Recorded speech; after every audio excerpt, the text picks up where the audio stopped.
బ్రాహ్మిన్సే sir మీరు? కాదు కాదు, చౌదరీస్. ఓకే. మేము కానీ కమ్మాస్. చాలా మంది బ్రాహ్మిన్స్ అనుకునేవాళ్ళు కదా మిమ్మల్ని? నన్ను అనుకునేవారు. ఆ? అంటే నేను ఎక్కువ బ్రాహ్మిన్స్ తో టచ్ లో ఉండేవాడిని. అంటే ఆదుత్సు, హరి గారు, సత్యానంద్ గారు, వేటూరు గారు, ఇలాగా ఆ, అప్పలాచారి గారు.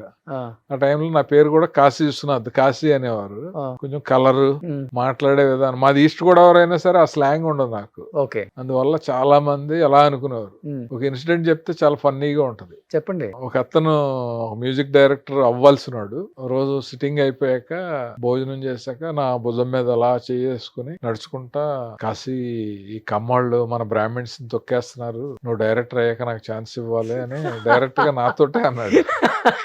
నేను చెప్పలేదు, అలాగే అలాగే తప్పకుండా అన్నాను. మన్నాడు ఎవరో చెప్తే ఇంకా బిక్క చచ్చిపోయి, అందరూ నీలా ఉండరు, కమ్మాళ్ళలో నువ్వు స్పెషల్ గా ఉంటావు, అది ఇది అని మొదలెట్టాడు. ఇందుకే ఆయన పెద్ద మ్యూజిక్ డైరెక్టర్ అయ్యారు కదా. అవలా